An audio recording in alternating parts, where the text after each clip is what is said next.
Hello guys, welcome to notes fire. आज का हमारा टॉपिक है फ्रीज फ्रैक्चर। साइनॉप्सिस में देखेंगे हम introduction, definition, principle of freeze fracture, components of freeze fracture setup and application of freeze fracture, advantage of freeze fracture and limitations of freeze fracture, conclusion then reference. तो ये रहेगा synopsis आज का। Start करेंगे हम इंट्रोडक्शन से। Freeze fracture एक electron microscopy technique है जो बायोलॉजिकल मेम्ब्रेन्स और इंट्रासेलुलर स्ट्रक्चर्स की अल्ट्रा स्ट्रक्चरल डिटेल्स को रिवील करने के लिए उपयोग की जाती है। इसमें फ्रोजन बायोलॉजिकल सैंपल्स को फ्रैक्चर और शेडोइंग करके ट्रांसमिशन इलेक्ट्रॉन माइक्रोस्कोपी या स्कैनिंग इलेक्ट्रॉन माइक्रोस्कोपी के माध्यम से स्टडी किया जाता है। फ्रीज फ्रैक्चर विशेष रूप से सेल मेम्ब्रेन, लिपिड बेलियर्स और मेम्ब्रेन प्रोटीन्स की ऑर्गेनाइजेशन को एनालाइज करने के लिए उपयोगी होता है। तो ये था इसका बेसिक इंट्रोडक्शन। गाइज, अगर आपको स्टडी नोट्स की नीड होगी तो आप लोग इस नंबर पे कांटेक्ट कर सकते हो। यहाँ से आपको नोट्स प्रोवाइड करा दिए जाएंगे। नेक्स्ट हम देखेंगे डेफिनेशन। फ्रीज फ्रैक्चर एक इलेक्ट्रॉन माइक्रोस्कोपी टेक्निक है जिसमें फ्रोजन बायोलॉजिकल सैंपल्स को फ्रैक्चर करके उनकी अल्ट्रा स्ट्रक्चर को रिवील किया जाता है। तो ये था इसका डेफिनेशन। नेक्स्ट है principle of freeze fracture. Freeze fracture एक तकनीक है जिसका उपयोग बायोलॉजिकल मेम्ब्रेन्स और इंट्रासेलुलर स्ट्रक्चर्स के अल्ट्रा स्ट्रक्चरल अध्ययन के लिए उपयोग किया जाता है। यह प्रक्रिया निम्नलिखित सिद्धांतों पर आधारित है। फर्स्ट है इसमें रैपिड फ्रीजिंग। बायोलॉजिकल सैंपल्स को लिपिड नाइट्रोजन या लिक्विड हीलियम में इंटेंसनेसली फ्रीज किया जाता है। यह इंट्रासेलुलर स्ट्रक्चर्स को प्रिजर्व करता है और आइस क्रिस्टल फॉर्मेशन को रोकता है। सेकेंड है फ्रैक्चरिंग। फ्रोजन सैंपल को वैक्यूम में फ्रैक्चर किया जाता है। फ्रैक्चर आमतौर पर लिपिड बेलियर, मेम्ब्रेन्स और वीक इंट्रासेलुलर जंक्शंस पर होता है। थर्ड है फ्रीज इचिंग। फ्रैक्चर्ड सरफेस से कंट्रोल्ड सबमेशन द्वारा आइस क्रिस्टल्स हटाए जाते हैं जिससे सरफेस डिटेल अधिक स्पष्ट हो जाती है और अल्ट्रा स्ट्रक्चरल एनालिसिस संभव होता है। नेक्स्ट है प्लेटिनियम कार्बन शैडोइंग।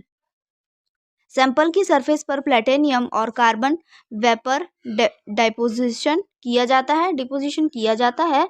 यह सैंपल की अल्ट्रा स्ट्रक्चरल डिटेल्स को प्रिजर्व करने और इलेक्ट्रॉन माइक्रोस्कोपी के लिए कॉन्ट्रैस्ट बढ़ाने में मदद करता है। नेक्स्ट है replica formation and imaging. Shadowed surface एक अल्ट्रा थिन कार्बन रेप्लिका बनाई जाती है। शैडोड सरफेस की ओरिजिनल बायोलॉजिकल मटेरियल को रिमूव करके इस रेप्लिका को TEM में एनालाइज किया जाता है। नेक्स्ट है components of freeze fracture setup. देखेंगे फ्रीज फ्रैक्चर तकनीक को सफलतापूर्वक निष्पादित करने के लिए कई विशेष उपकरणों की आवश्यकता होती है। इसके मुख्य घटक निम्नलिखित हैं। फर्स्ट है क्रायोफिक्सेशन सिस्टम। सैंपल को रैपिडली फ्रीज करने के लिए इसका उपयोग किया जाता है। लिक्विड नाइट्रोजन या लिक्विड हीलियम के माध्यम से सैंपल को इंस्टेंशियली फ्रीज किया जाता है। सेकेंड है fracture chamber. Ultra low vacuum में सैंपल को फ्रैक्चर करने के लिए प्रयोग किया जाता है। यह चैम्बर फ्रैक्चरिंग प्रक्रिया को नियंत्रित करता है और एंटीफैक्ट्स को कम करता है। कुछ इस प्रकार से इसका जो प्रोसेस है वो होता है, ठीक है, फ्रैक्चर का। नेक्स्ट देखेंगे हम इचिंग सिस्टम। आइस सब्लिमेशन के लिए उपयोग किया जाता है। फ्रीजिंग इचिंग से फ्रैक्चर सरफेस पर मौजूद आइस को हटाया जाता है जिससे अल्ट्रा स्ट्रक्चरल डिटेल्स स्पष्ट होती है। नेक्स्ट है metal evaporation unit. Platinum carbon coating के लिए उपयोग किया जाता है। यह सैंपल के सरफेस पर प्लैटिनम और कार्बन की एक पतली परत बनाता है जिससे इलेक्ट्रॉन माइक्रोस्कोपी में बेहतर कॉन्ट्रास्ट मिलता है। नेक्स्ट देखेंगे transmission electron microscope. Replica imaging और अल्ट्रा स्ट्रक्चरल एनालिसिस के लिए प्रयोग किया जाता है। TEM की मदद से प्रिपेयर्ड रेप्लिका की डिटेल इमेजिंग और सेलुलर स्ट्रक्चर्स का अध्ययन किया जाता है। नेक्स्ट है एप्लीकेशंस ऑफ फ्रीज फ्रैक्चर। देखेंगे फ्रीज फ्रैक्चर तकनीक का उपयोग विभिन्न वैज्ञानिक क्षेत्रों में अल्ट्रा स्ट्रक्चरल अध्ययन के लिए किया जाता है। इसके प्रमुख अनुप्रयोग निम्नलिखित हैं। फर्स्ट है इसमें membrane biology. Lipid bilayer, membrane proteins और आयन चैनल्स की अल्ट्रा स्ट्रक्चरल ऑर्गेनाइजेशन का अध्ययन किया जाता है। यह तकनीक बायोलॉजिकल मेम्ब्रेन्स की डिटेल एनालिसिस में सहायक होती है। सेकेंड है virus and bacteria studies. Viral assembly, bacterial cell wall structure और इंट्रासेलुलर कंपार्टमेंट्स की विजुअलाइजेशन करने विजुलाइजेशन की जाती है।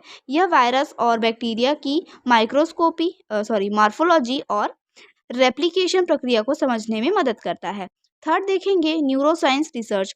सिनेप्टिक वेसिकल्स, न्यूरोट्रांसमीटर्स रिलीजेस और नर्व सेल कनेक्शन का अध्ययन किया जाता है। यह तंत्रिका तंत्र की संरचना और कार्यप्रणाली को समझने में महत्वपूर्ण भूमिका निभाता है।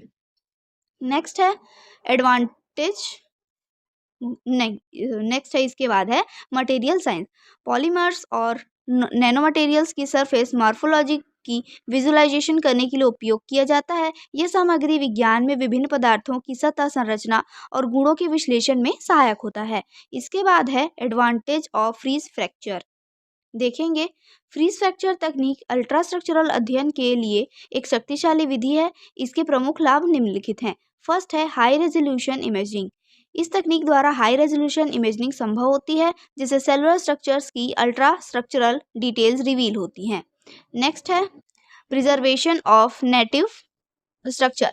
बायोलॉजिकल सैंपल्स की नेटिव स्ट्रक्चर्स बिना मेजर डिस्टोर्शन के प्रिजर्व होती है, जिससे अधिक सटीक अध्ययन किया जा सकता है।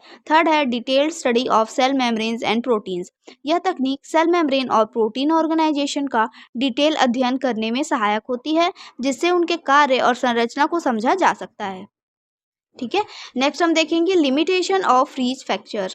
हालांकि फ्रीज फ्रैक्चर तकनीक अल्ट्रा स्ट्रक्चरल अध्ययन के लिए उपयोगी है, लेकिन इसकी कुछ सीमाएं भी हैं। फर्स्ट है complex and time consuming techniques. यह तकनीक जटिल और समय साध्य होती है, जिससे इसका प्रयोग हर प्रकार के अनुसंधान में तुरंत संभव नहीं हो पाता। सेकेंड है requirement of high vacuum and ultra low temperatures. Sample preparation के लिए हाई वैक्यूम और अल्ट्रा लो टेम्परेचर की आवश्यकता होती है, जो इसे महंगा और तकनीकी रूप से चुनौतीपूर्ण बनाता है। थर्ड है limited to small scale studies. इस तकनीक में केवल स्मॉल रीजन की स्टडी संभव होती है, जिससे लार्ज स्केल इमेजिंग कठिन होती है और व्यापक विश्लेषण में सीमाएं उत्पन्न होती है। नेक्स्ट देखेंगे हम कंक्लूजन में है फ्रीज फ्रैक्चर बायोलॉजिकल और मटेरियल साइंस में उपयोग की जाने वाली इलेक्ट्रॉन माइक्रोस्कोपी टेक्निक है, जो सेल मेम्ब्रेन्स, लिपिड और इंट्रासेलुलर स्ट्रक्चर्स की अल्ट्रा स्ट्रक्चरल डिटेल्स को एनालाइज करने में सहायक है। यह टेक्निक विशेष रूप से मेम्ब्रेन प्रोटीन्स, साइनेप्टिक कनेक्शंस और बैक्टीरियल अल्ट्रा स्ट्रक्चर की हाई रेजोल्यूशन इमेजिंग के लिए महत्वपूर्ण है। इसका अध्ययन बायोमेडिकल रिसर्च, वायरोलॉजी, न्यूरोसाइंस और नैनोटेक्नोलॉजी के लिए अत्यधिक महत्वपूर्ण है। तो ये था इसका कंक्लूजन। रेफरेंस में देखेंगे हम introduction to instrumental analysis by Robert Brown and experimental biochemistry by Clark and Switzer. तो ये था आज का टॉपिक। आई होप आपको समझ में आया होगा। समझ में आया है तो प्लीज़ लाइक करिए एंड सब्सक्राइब करिए। Thank you.